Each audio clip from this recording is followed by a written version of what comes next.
John इस वक्त press conference कर रहे हैं, आइए सीधे चलते हैं। और इसी दर्शन को मानते हुए भारतीय जनता पार्टी की सरकार, एनडीए की सरकार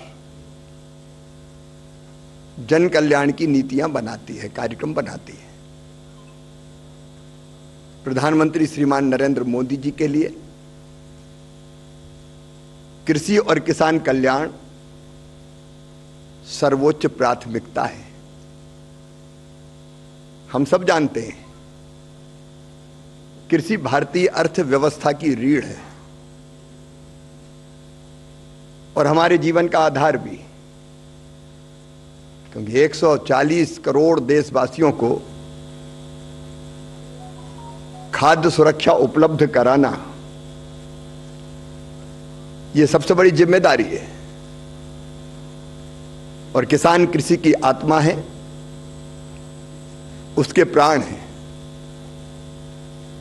इसलिए किसान कल्याण और कृषि के विकास के लिए प्रधानमंत्री नरेंद्र मोदी जी के नेतृत्व में पिछले 100 दिनों में जिन्होंने लाल किले की प्राचीर से कहा था कि मैं तीसरे टर्म में 3 गुना ज्यादा तेजी से काम करूंगा,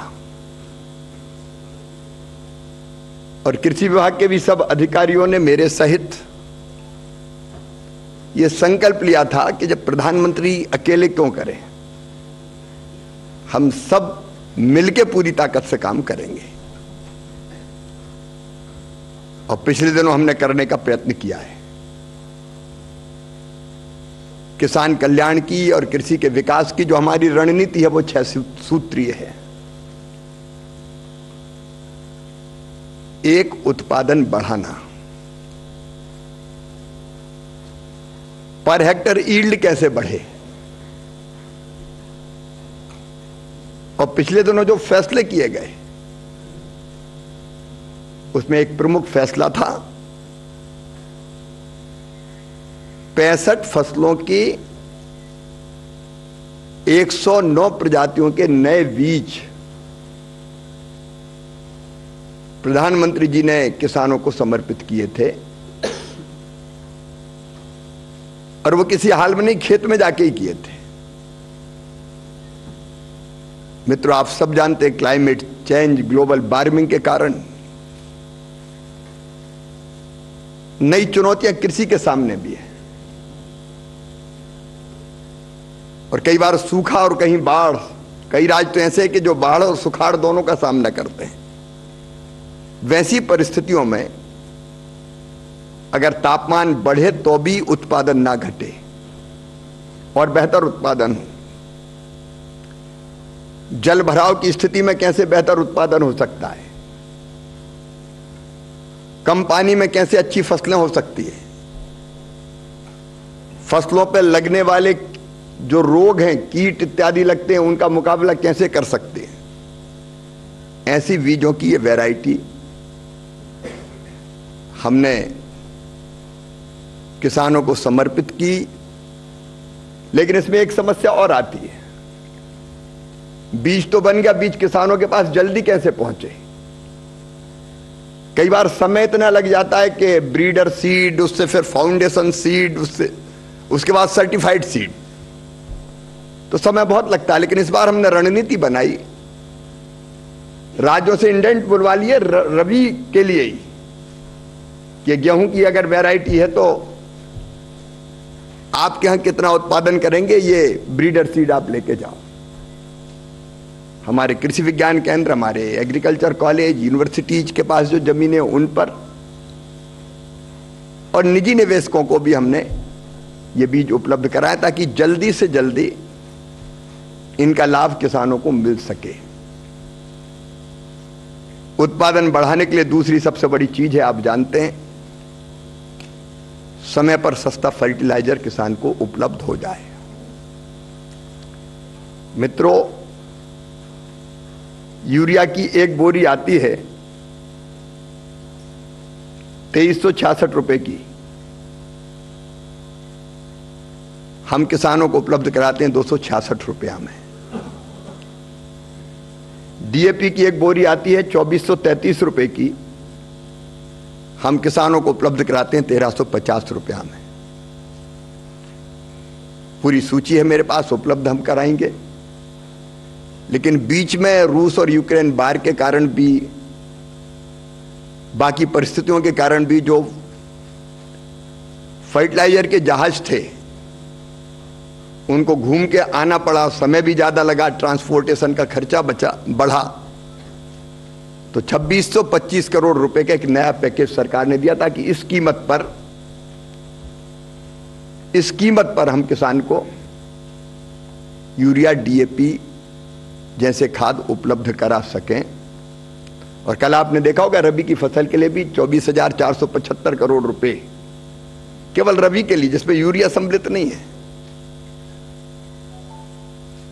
कैबिनेट ने मंजूरी दी। पिछले साल 1,94,000 करोड़ रुपया फर्टिलाइजर की सब्सिडी में दिए थे सरकार ने, और इस साल भी इसके आसपास ही राशि जितनी भी जरूरत होगी सरकार उपलब्ध कराएगी ताकि फसलों का उत्पादन बढ़ सके।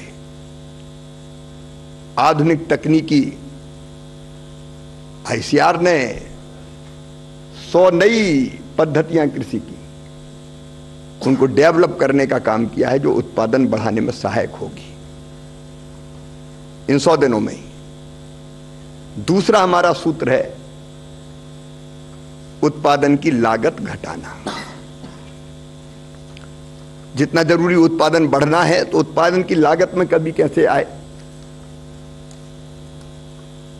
अब उसका एक तरीका तो है कि आपने सस्ता फर्टिलाइजर दे दिया। दूसरे, आपको ध्यान होगा प्रधानमंत्री जी ने 16 जून को, तब देवेश चतुर्वेदी जी उत्तर प्रदेश में हुआ करते थे, प्रधानमंत्री किसान सम्मान निधि पहला फैसला किया था प्रधानमंत्री जी ने तीसरी कार्यकाल का, कि किसानों के खाते में वो डाली जाएगी। और आप जानते हैं कि लगभग 9.5 करोड़ किसानों के खाते में 21,000 करोड़ रुपए की किसान सम्मान निधि की राशि सीधे डीबीटी की गई थी। उसके साथ हमने फैसला किया कि जो छूट गए, कई जगह शिकायत आती थी किसी गांव में 5, किसी गांव में 10 किसान छूट गए, तो एक ड्राइव चलाई जिसमें 25 लाख नए नाम और हमने किसानों के जोड़े हैं। और हमारा संकल्प है एक किसान को भी हमको नहीं छोड़ना है। फिर बीजों की जो वैरायटी उत्पादन की लागत घटाने के लिए विकसित की, धान की एक वैरायटी विकसित की है जिसमें 30% पानी कम लगेगा और उसको लगाना नहीं पड़ेगा, सीधा गेहूं की तरह बो देना पड़ेगा, नहीं तो लगाने में फिर पैसा ज्यादा खर्चा होता है, मजदूरी में भी जाता है, लागत घटेगी। बाजरे की एक किस्म 120 दिन में आती है, सामान्य तौर पे 120-115 दिन में बाजरा आता है। 70 दिन की वैरायटी हम लोगों ने विकसित की। तो उत्पादन की लागत घटाने के प्रयास भी हमारे निरंतर जारी है। तीसरी जो सबसे महत्वपूर्ण चीज है, उत्पादन की लागत घटाने के लिए एक और महत्वपूर्ण चीज जो सरकार ने की, किसान क्रेडिट कार्ड। और मुझे खुशी है कि 7 करोड़ से ज्यादा किसान क्रेडिट कार्ड प्राप्त कर चुके हैं। इन पर खाद और बीज के लिए कम ब्याज की दरों पर, मतलब बैंक तो ब्याज लेता है लेकिन सरकार उस ब्याज को भरती है। इस बार 22,600 करोड़ रुपए का प्रावधान किया है, इन्हीं 100 दिन के अंदर किया, ताकि अगर हम देखें तो प्रभावी दर है 4%, वो समय पर पैसा जमा करता है, केवल 4% ब्याज पर उनको खाद बीज के लिए कर्जा मिलता है। उसके लिए भी हमने प्रावधान किया है। एक और काम इस बीच में हुआ है, वो है हमारी नेशनल पेस्ट सर्विलेंस सिस्टम। वो हमने लॉन्च किया था। फसल में कोई रोग लग गया तो किसान जब तक बुलाता है, दिखाता है, पहचानता है, तब तक फसल का नुकसान बहुत हो जाता है। नेशनल पेस्ट सर्विलेंस सिस्टम में सीधे किसान मोबाइल से फोटो खींच के फसल में पत्तों का रंग बदल रहा है, कोई कीड़ा लग रहा है, वो डालता है और यहां से तत्काल उसको सलाह दी जाती है कि फलाना पेस्टिसाइड डालो, ये फलानी बीमारी है। तो ये भी किसान के लिए बहुत महत्वपूर्ण है। इसका उपयोग किसानों ने करना प्रारंभ कर दिया है। एक और सबसे महत्वपूर्ण मुद्दा है किसान को उत्पादन के ठीक दाम देना, और उसके लिए मित्रों आप जानते हैं एमएसपी की व्यवस्था। मुझे बताते हुए खुशी है कि मोदी जी के नेतृत्व में ही सरकार ने यह फैसला किया था कि उत्पादन की लागत पर 50% कम से कम जोड़कर फसलों के न्यूनतम समर्थन मूल्य तय किए जाएंगे। मैं कितने तय किए गए हैं वो पूरी सूची है, उसमें समय नहीं लगाना चाहता, आपको हम उपलब्ध कराएंगे। तो खरीफ के भी मिनिमम सपोर्ट प्राइस घोषित किए गए, और न केवल घोषित किए गए, एक जमाना था जब दूसरी सरकारें होती थी, यूपीए की सरकारें, मेरे पास आंकड़े, नाम मात्र की खरीदी भी नहीं होती थी। उन्होंने स्वामीनाथन कमेटी की सिफारिश को मानने से इनकार कर दिया था कि 50% से ज्यादा लाभ जोड़ के मूल्य तय करना चाहिए। लेकिन एमएसपी पर खरीद के लिए हमने पर्याप्त व्यवस्थाएं की है। जो कदम हमने उठाए हैं आपने देखा होगा। पिछले दिनों मूंग की खरीदी, गर्मी की मूंग, समर मूंग, उसके रेट कम हुए एमएसपी से, तो हमने मूंग खरीदी की अनुमति राज्यों को यहां से दी कि किसानों की मूंग खरीदें। कई राज्य मूंग खरीदी के काम में लगे। फिर अभी अगर आप देखेंगे तो सोयाबीन, वो मिनिमम सपोर्ट प्राइस के नीचे बिक रहा है। हमने 2 फैसले किए प्रधानमंत्री जी के नेतृत्व में। एक फैसला किया कि मिनिमम सपोर्ट प्राइस पर सोयाबीन खरीदेंगे। कर्नाटक, महाराष्ट्र, मध्य प्रदेश राज्य सरकारों के प्रस्ताव आए, हमने तत्काल स्वीकृत किए। कल एक बड़ा फैसला किया पीएम आशा के अंतर्गत कि अभी तक जो तिलहन का उत्पादन होता था उसका 25% राज्य खरीद सकता था, उसको हमने राज्य नहीं राष्ट्र का 25% कर दिया। तो किसी राज्य को अपने आप 25 से ज्यादा खरीदना है तो खरीदे, वो कोई दिक्कत नहीं, कोई बाधा नहीं। और इसका फायदा यह होगा कि उससे ज्यादा भी सीमा से खरीदना है तो राज्य खरीदी अपने यहां कर सकेंगे। तो एक, हम मिनिमम सपोर्ट प्राइस पर खरीद सुनिश्चित करेंगे, उसका फैसला। और दूसरा, उसके साथ ही हम जानते हैं कि हम अपनी आवश्यकता का पूरा खाद्य तेल के लायक ऑयल सीड तिलहन पैदा नहीं कर पाते। हमारे यहां 55 से 60% तेल आयात होता है, खाद्य तेल। और बीच में जब कोविड के टाइम वो काफी महंगा हो गया था तो इंपोर्ट ड्यूटी घटा के 0% कर दी थी। अब उसके कारण सस्ता तेल हमारे देश में आ रहा था, पाम ऑयल।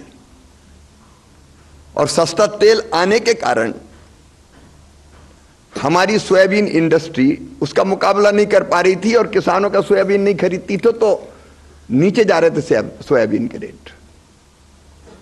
मैं प्रधानमंत्री नरेंद्र मोदी जी को हृदय से धन्यवाद दूंगा।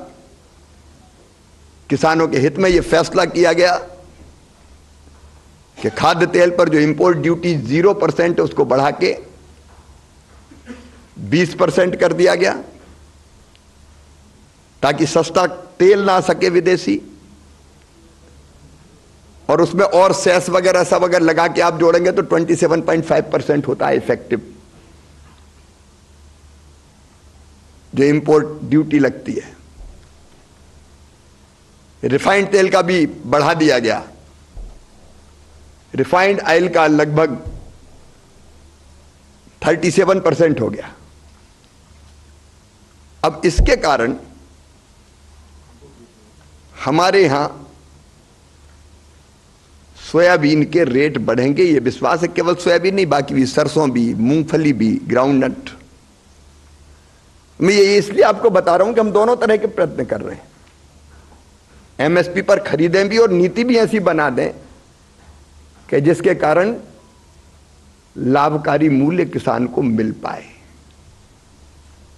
कल पीएम आशा में एक और महत्वपूर्ण फैसला करते हुए हमने अभी तक जो एजेंसीज खरीदती थी, तिलहन बाकी चीजें, उनके लिए बैंक गारंटी की सीमा थी 40,500 करोड़ रुपया, उसको बढ़ा के 45,000 करोड़ रुपया हमने कर दी, ताकि ज्यादा पैसे की जरूरत भी पड़े तो पैसे की कोई कमी ना रहे एजेंसीज के पास। हमने कोई कसर नहीं छोड़ी एमएसपी पर खरीदी की उचित व्यवस्था करने में। और इन जो फैसले हैं, इनका लाभ इसी सीजन में, खरीफ के सीजन में जब फसल आएगी तो किसानों को मिलेगा। जब जरूरत पड़ती तत्काल हम बड़े फैसले किसानों के लिए करते हैं, और इन सब का परिणाम यह होगा कि किसानों को लाभकारी मूल्य मिलेगा। वो हमारी प्रतिबद्धता है और उसको हम पूरा करके रहेंगे। इसके साथ मित्रों, कई बार हम देखते हैं ओला, इल्ली, सूखा, पाला, बाढ़, बरसात, फसलें खराब हो जाती है। यद्यपि मुझे इस साल बताती हुई प्रसन्नता है कि 23-24 के लिए जो अंतिम अनुमान हम लोगों ने फसलों का लगाया था, देश में कुल खाद्यान्न उत्पादन वो 332.2 मिलियन टन अनुमानित है, जो पिछले साल से 2.6 मिलियन टन अधिक है, मतलब 2,60,00,000 क्विंटल अधिक है। और खरीफ की फसलों का कवरेज भी बढ़ा है काफी, पिछले साल की तुलना में 2% ज्यादा है। चावल का क्षेत्र 16 लाख हेक्टेयर बढ़ा है और मक्का का 4 लाख हेक्टेयर बढ़ा है। लेकिन फिर भी कई जगह बारिश ज्यादा हुई, और कई बार ऐसा होता है। अच्छा, कई राज्य तो बिहार जैसे बाढ़ और सुखाड़ दोनों का सामना करते हैं, तो किसानों को उस समय जब नुकसान हो जाए उसकी भरपाई जरूरी है। मैं स्वयं तेलंगाना और आंध्रा गया था, बाढ़ से हुए नुकसान को देखने किसान के खेतों में गया। स्थानीय सरकार के मंत्रियों और अधिकारियों के साथ हमारी केंद्रीय टीम गई यहां से, और वैसी परिस्थिति में किसानों के लिए प्रधानमंत्री फसल बीमा योजना संबल बन के खड़ी हुई है। प्रधानमंत्री फसल बीमा योजना में लगातार किसानों का विश्वास बढ़ता जा रहा है। पुरानी सरकारों में लोनी किसान केवल 20 लाख होते थे इस योजना में, जो उस समय जो बीमा की योजना थी। अब उनकी संख्या 5 करोड़ से ज्यादा बढ़ गई है, और जितना प्रीमियम किसानों ने दिया उसका 3 गुना क्लेम बीमे का बीमा कंपनियों को देना पड़ा है। यहां से लगातार हम लोग प्रयत्न करते हैं कि फसल बीमा योजना के अंतर्गत अधिकतम किसान सम्मिलित हो, और जब जरूरत पड़ती है विशेष पैकेज के रूप में भी उन राज्यों को पूरा सहयोग किया जाता है, ताकि किसान के नुकसान की भरपाई फसल बीमा योजना के इतर भी करना पड़े तो कर सकें। मित्रों,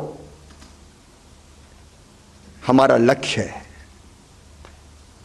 केवल परंपरागत फसलें नहीं, लाभकारी मूल्य देने के लिए और देश की जरूरत पूरी करने के लिए। जैसे दलहन का भी हमको आयात करना पड़ता है, तो कैसे देश आत्मनिर्भर हो। आत्मनिर्भरता के लिए जैसे इस साल हमने फैसला किया, हमने दलहन उत्पादक राज्यों के साथ बैठक की और तय किया कि तूर अरहर अलग अलग नाम है, मसूर और उड़द तीनों जितनी किसान पैदा करेगा पूरी खरीदेंगे हम एमएसपी पे। रजिस्ट्रेशन करा ले, पूरा का पूरा खरीदेंगे, कोई सीमा नहीं। हमने कृषि का विविधीकरण हो, फलों की खेती, फूलों की खेती, सब्जियों की खेती, औषधि खेती, कृषि वानिकी, उसके साथ मधुमक्खी पालन, मछली पालन। बांस मिशन का हमारा काम चल रहा है। कई राज्यों ने हजारों हेक्टेयर में और महाराष्ट्र जैसे राज्य में तो अब वो लाखों तक पहुंच रहा, बांस का उत्पादन शुरू कर दिया। तो परंपरागत फसलों के साथ साथ हम बागवानी की, हॉर्टिकल्चर की और बाकी फसलें भी उत्पादित करें, उसके प्रयत्न में हम लोग लगे हैं। हॉर्टिकल्चर की फसल में एक दिक्कत आती थी, अच्छे पौधे नहीं मिलते थे लोगों को। क्लीन प्लांट अंग्रेजी में कहते हैं, स्वच्छ पौध। किसी नर्सरी से ले लिया और पता चला वो उतना अच्छा था ही नहीं, और किसान परेशान हो जाता है, पैसा भी खर्चा हो जाता है। तो हमने एक योजना इन्हीं 100 दिन के अंदर लॉन्च की, क्लीन प्लांट की। स्वच्छ पौध उपलब्ध कराएंगे, उसके 9 अत्याधुनिक सेंटर बना रहे हैं हम अलग अलग फसलों के, और उनके माध्यम से 4 साल के अंदर अंदर हम 4 से 6 करोड़ अलग अलग हॉर्टिकल्चर की फसलों के अच्छे प्लांट जो रोगों का मुकाबला कर सके उनको उपलब्ध कराने का काम करेंगे। क्योंकि कृषि विविधीकरण का साहस वो तभी करेगा, संरक्षित खेती उसके लिए। और फिर प्रधानमंत्री सूक्ष्म सिंचाई योजना, उसके अंतर्गत किसानों को सहायता ये उपलब्ध कराने का काम किया है। और एक विषय और जो महत्वपूर्ण है, हम आज की चिंता तो कर रहे हैं, लेकिन प्रधानमंत्री नरेंद्र मोदी जी आज के नहीं कई वर्षों की सोचते हैं। आने वाली पीढ़ियों के लिए भी धरती सुरक्षित रहे, और इसलिए केमिकल फर्टिलाइजर का उपयोग एक सीमा से ज्यादा अगर हुआ तो उसके दुष्परिणाम से पूरी दुनिया चिंतित है आज। तो रणनीति हमें आज से बनानी पड़ेगी। इसलिए हम प्राकृतिक खेती की तरफ कैसे बढ़ें। अभी प्राकृतिक खेती का मिशन आया नहीं है, आने वाला है, उस पर गहन विचार विमर्श चल रहा है। लेकिन उसके पहले हम किसानों को ट्रेनिंग, प्राकृतिक खेती जो किसान कर रहे हैं उनके साथ संवाद, संपर्क, वैज्ञानिक हमारे कई शोध कर रहे हैं, तो जल्दी प्राकृतिक खेती का मिशन भी आ गया। लेकिन तब तक भी प्राकृतिक खेती चल रही है। खेती में मदद के लिए कृषि सखी जैसी योजना, जिसमें 56 दिन की ट्रेनिंग हम अपनी बहनों को देते हैं, जो फिर किसानों की मदद करती। ड्रोन दीदी जैसी योजना है इस बीच में हमारी ड्रोन दीदी, क्योंकि हाथ से जब हम पेस्टिसाइड या खाद डालते हैं तो कम ज्यादा अलग अलग जगह डलता है, शरीर पे भी दुष्प्रभाव बहुत होता है। तो आदमी क्यों डाले, ड्रोन से क्यों ना हो। इसलिए ड्रोन उपलब्ध कराना, ट्रेनिंग देना, ड्रोन दीदियां, उनको ट्रेनिंग देने का काम कर रहे हैं हम लोग। उस दिशा में भी काफी काम हम लोगों ने किया है। तो हर संभव प्रयत्न जो किए जा सकते हैं। एक और दिक्कत थी किसानों को, उत्पादन कर लिया रखेगा, सुरक्षित भंडारण की पर्याप्त व्यवस्थाएं नहीं थी, और इसलिए 1 लाख करोड़ रुपए के एग्रीकल्चर इंफ्रास्ट्रक्चर फंड की स्थापना की। उसमें से लगभग 80,000 करोड़ रुपया खर्च हो चुका है। 18,606 कस्टम हायरिंग सेंटर बन गए, 16,276 प्राथमिक प्रसंस्करण इकाइयां, फूड प्रोसेसिंग की इकाइयां, 13,724 गोडाउन, 3,102 छटाई और ग्रेडिंग इकाइयां, 1,909 कोल्ड स्टोरेज परियोजनाएं।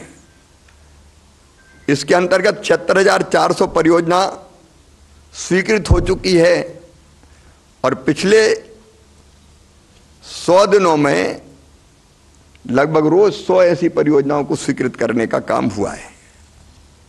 एफपीओज को बढ़ावा देने के लिए भी उनको लाइसेंस की संख्या बढ़ाई गई है। उर्वरक के लाइसेंस 1516 से बढ़ा के 3571 हो गए। और हरियाणा विधानसभा चुनाव को लेकर भाजपा का संकल्प पत्र इस वक्त जारी किया जा रहा है। इसी दिल्ली